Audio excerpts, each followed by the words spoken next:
Bem-vindo! Nesta lição, discutiremos os processos de suporte do Programa de Transformação Digital. Este curso será de interesse principalmente dos gerentes do Centro de Excelência. Também será de grande utilidade para gerentes e gestores de mudanças organizacionais, pois falaremos muito sobre como superar a resistência da equipe à transformação digital. O curso também será útil para analistas e representantes de departamentos de recursos humanos, pois, em muitos aspectos, a transformação digital está relacionada às mudanças mencionadas acima, ao retreinamento dos funcionários, à comunicação adequada, à criação de novos processos, etc. Este curso está integrado ao estágio do PROM. Lembramos que no PROM consideramos a seguinte estrutura organizacional para a implementação bem-sucedida de um programa de transformação digital. Nessa estrutura organizacional, um comitê de direção fica no topo da hierarquia, com a principal tarefa de desenvolver uma visão estratégica para o programa de transformação digital. Quais são seus objetivos? Alocar um orçamento, monitorar a amortização, coordenar o programa entre as várias partes interessadas, gerenciar problemas de escalonamento, caso surjam. No segundo nível da estrutura organizacional, há um centro de excelência que, em estreita cooperação com os gerentes de processos de negócios, os funcionários, o departamento de TI e o departamento de segurança de TI, resolve as tarefas definidas e atinge as metas estabelecidas pelo comitê de direção. Há muitas inter-relações e processos entre os participantes em uma estrutura organizacional como essa. Em cada estágio do desenvolvimento da organização, fornecemos recomendações sobre como organizar esses processos. Esse é o ponto forte do modelo PROM, que nos mostra e informa qual estrutura organizacional é melhor escolher e quais processos são melhores para gerenciar. Ou, pelo menos, oferece uma escolha com base no contexto de cada empresa específica. Entretanto, esses processos não são estáticos. Eles precisam ser aprimorados, otimizados, modificados. Para essa finalidade, são designados os chamados elementos auxiliares. Elementos, porque são apresentados como estruturas organizacionais separadas e processos separados, cuja tarefa é, de fato, otimizar os processos que ocorrem neles. O que são esses elementos? Hoje falaremos sobre otimização de processos e auditoria interna nesta primeira lição do curso e, na segunda lição, sobre mudança na comunicação e gerenciamento de recursos humanos. O que é importante ter em mente? Na verdade, conhecer esses processos de apoio é importante em todos os estágios do desenvolvimento de um programa de transformação digital.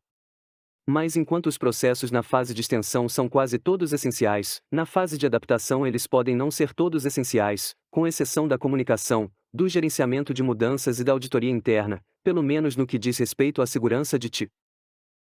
No entanto, mesmo nesse estágio, é extremamente importante conhecer e entender quais processos podem ser otimizados e quais são as opções para as próximas etapas. Portanto, aprimoramento de processos e auditoria interna. Em termos de otimização, reengenharia de processos de negócios, são usadas diferentes abordagens. De fato, novas tecnologias são aplicadas, diferentes abordagens são aplicadas, como o Design Thinking, sobre o qual falaremos um pouco mais adiante. Tudo isso é muito importante. Em termos de novas tecnologias, a análise é importante, antes de tudo. Todas as ferramentas de BI, que têm como objetivo coletar e visualizar determinadas informações. A mineração de processos, cuja tarefa é encontrar novos processos, acompanhar a conformidade com os regulamentos, rastrear a rota ideal e desenhar o processo de forma automatizada. Isso é especialmente verdadeiro para processos de ponta a ponta. Task Mining, mineração de tarefas, cuja tarefa é modelar o dia de trabalho e o funcionário e simplificar a tarefa do analista em termos de projeto de uma tarefa técnica ou de um documento que descreva a solução-alvo. Ferramentas de aprendizado de máquina, etc. O que é importante e o que gostaríamos de destacar. No caso das ferramentas analíticas, o gerenciamento de dados é um desafio especial. Seja qual for a ferramenta que escolhermos, e mesmo que não haja nenhuma ferramenta além de uma simples engenharia de processos, todas elas se baseiam, em última análise, no acesso aos dados, na frequência de atualização desses dados, na qualidade de sua extração, na sua agregação, etc. Portanto, deve-se dar a máxima atenção a essa tarefa, mas somente se ela for resolvida com a ajuda de tecnologias de informação. Como exemplo, vamos considerar dashboards para calcular a lucratividade de um programa de robotização. Para fazer esses cálculos, precisamos saber quais custos incorreríamos para criar os mesmos robôs no momento atual e quais custos incorremos até aquele momento. Além disso, precisamos entender quais benefícios e quais valores os robôs que foram desenvolvidos e estão em operação comercial nos trouxeram. Que resultados reais eles mostram em relação aos resultados almejados. Também precisamos de acesso a um banco de dados regulatório. Em seguida, precisamos de algum tipo de perspectiva para o futuro. Precisamos de uma previsão dos robôs que serão introduzidos no futuro e do valor que eles trarão para nós no futuro. Esse é outro banco de dados, outra fonte de informações. Portanto, parece que uma tarefa tão necessária, tão importante, tão primordial quanto a eficiência econômica, não é mais tão trivial em termos de coleta de dados. Tentamos fornecer aos nossos clientes as ferramentas necessárias, e no BI, além dos painéis básicos que são apresentados, também apresentamos teleferramentas, e às vezes, os próprios robôs podem ser usados para coletar todos os dados necessários e enriquecer esses dashboards. O exemplo, lembre-se, tinha o objetivo de mostrar que, nos processos de engenharia, independentemente das ferramentas, é preciso dar a máxima atenção ao gerenciamento de dados. Vamos dar uma olhada no que é Design Thinking. Bem, em geral, há muitas informações sobre essa abordagem na internet. O objetivo dessa abordagem é trabalhar com um proprietário de processo de negócios para desenvolver uma solução que seja ideal para ele ao projetar um processo de negócios. Há 5 etapas que se repetem em quase todos os estágios, as ferramentas são diferentes e alguns detalhes variam. E o que falaremos aqui foi testado no desenvolvimento de robôs. São ferramentas bastante simples e que se mostraram eficazes na criação de uma solução de RPA. As 5 etapas, quais são elas? A primeira é entrevistar o proprietário do processo de negócios com um alto nível de empatia.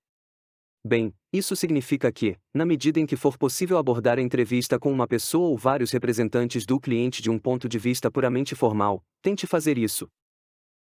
Em outras palavras, coloque-se no lugar do cliente, na medida do possível.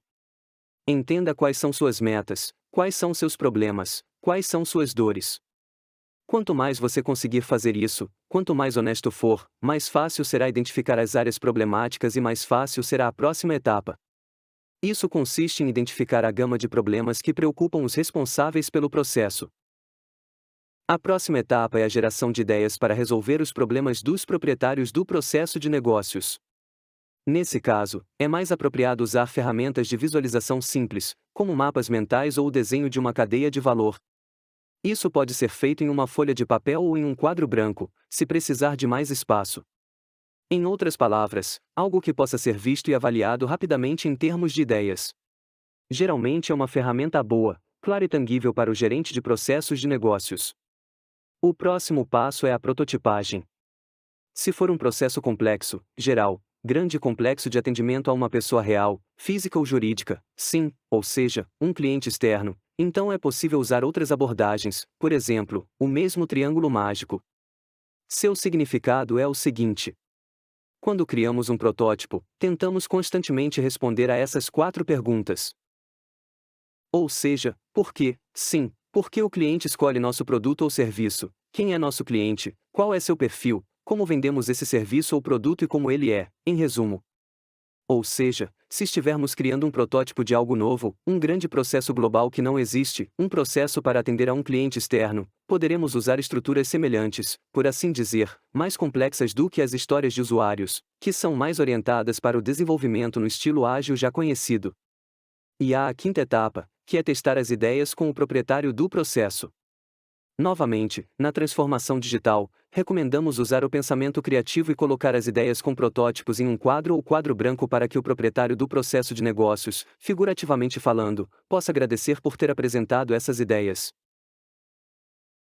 Quanto à escolha de uma estratégia de otimização, lembre-se de que é aconselhável usar recursos internos para processos que contenham informações bancárias confidenciais, secretas e sigilosas, alguns sistemas proprietários e coisas que são difíceis de acessar porque não podem ser acessadas. Caso haja a possibilidade de usar consultores externos, isso também é aconselhável, pois uma nova visão trará, por assim dizer, uma fonte de novidade e a experiência de outros clientes que o consultor adquiriu. Em particular, avaliamos o modelo de maturidade do Centro de Excelência em relação ao modelo operacional da Pix Robotics, em relação ao modelo de referência e, assim, ajudamos a otimizar os processos. Essa é uma abordagem adequada para o uso de recursos externos em uma estratégia de otimização. Como sempre, não é ideal usar apenas um ou outro. A combinação de recursos internos e externos é uma abordagem equilibrada que aconselhamos a todos os nossos clientes. Do ponto de vista do desenvolvimento da transformação digital, o mais importante é a reutilização da engenharia de software como sempre é feita. Ou seja, componentes prontos, o que é apresentado no Pixmaster, por exemplo, em detalhes, bibliotecas de desenvolvedores, ferramentas, os próprios princípios de desenvolvimento. Tudo isso é importante de ser desenvolvido e reutilizado, caso já tenha sido desenvolvido. Ou seja, se houver um bom sistema implementado na organização para implantar soluções de forma automatizada nos ciclos de teste e produção. Não é aconselhável reinventar a roda, mas examinar quem a tem e o que precisa ser feito para adaptá-la e reutilizá-la. O mesmo se aplica a outros sistemas de gerenciamento de incidentes, gerenciamento do ciclo de vida do aplicativo, etc. A recomendação é muito geral. Então, vamos imaginar que temos a tarefa de criar uma organização tão eficiente, em termos de criação de uma solução de transformação digital, processos tão eficientes, que, quando entrarmos no mercado comercial externo, seremos competitivos em termos de venda dessas soluções ou serviços. Mesmo que você ainda não tenha essa meta diante de si. Em outras palavras, se essa meta estiver sempre à sua frente, provavelmente não haverá problema de motivação para encontrar uma maneira de otimizar. Além disso, muitos de nossos clientes já estão pensando em fornecer pelo menos um serviço para a empresa dentro da holding, dentro do grupo de empresas, e estão tentando revender seus serviços para o exterior. Em geral, são clientes maduros, cujos processos de suporte já atingiram um nível de maturidade suficientemente alto. Além dos processos principais que estão bem estabelecidos. Para encerrar a primeira lição deste curso, vamos falar sobre auditoria interna. Por que ela é importante? A primeira coisa são os riscos, porque qualquer transformação digital traz consigo certos riscos em termos de rotatividade de pessoal, em termos de riscos de requalificação, em termos de acesso a dados pessoais e outros, e assim por diante. Em outras palavras, para garantir a continuidade dos negócios, esses riscos precisam ser avaliados. Isso pode ser feito por auditores internos, pode ser feito de forma independente, mas é sempre bom levar esses riscos em conta e mantê-los em mente ao tomar decisões. Os riscos de segurança de TI definitivamente devem ser levados em conta e o serviço de segurança de TI deve ser envolvido na discussão, discutir com eles os requisitos de robotização, criação de contas, planilhas de dados, obtenção de assinaturas digitais eletrônicas ao trabalhar com clientes bancários ou sistemas de circulação eletrônica de documentos, etc. Pode haver requisitos internos, além dos externos, que também precisam ser atendidos. Portanto, devemos estar sempre preparados para essa auditoria e é aconselhável realizá-la. Do ponto de vista da segurança de TI, saturamos constantemente nossa base de conhecimento com a descrição necessária, fazemos isso profissionalmente ao entender quais requisitos e quais perguntas surgem para o serviço de segurança de TI, e aqui vamos um pouco além. Ou seja, se necessário, ao fazer uma auditoria, você deve encontrar nas soluções PIX todas as informações completas em termos de armazenamento de chaves, em termos de uso de portas, certificados, arquitetura geral de segurança. Tentamos descrever tudo em detalhes, se algo estiver faltando, estamos atualizando-o continuamente. Lembre-se de que esses materiais estão disponíveis na base de conhecimento da PIX. Se alguns materiais não estiverem disponíveis lá, eles podem estar em fase de desenvolvimento, entre em contato conosco. Não deixaremos de compartilhar com você como concluir a auditoria com êxito. Com isso, concluímos a primeira parte do curso e esperamos vê-lo na próxima lição.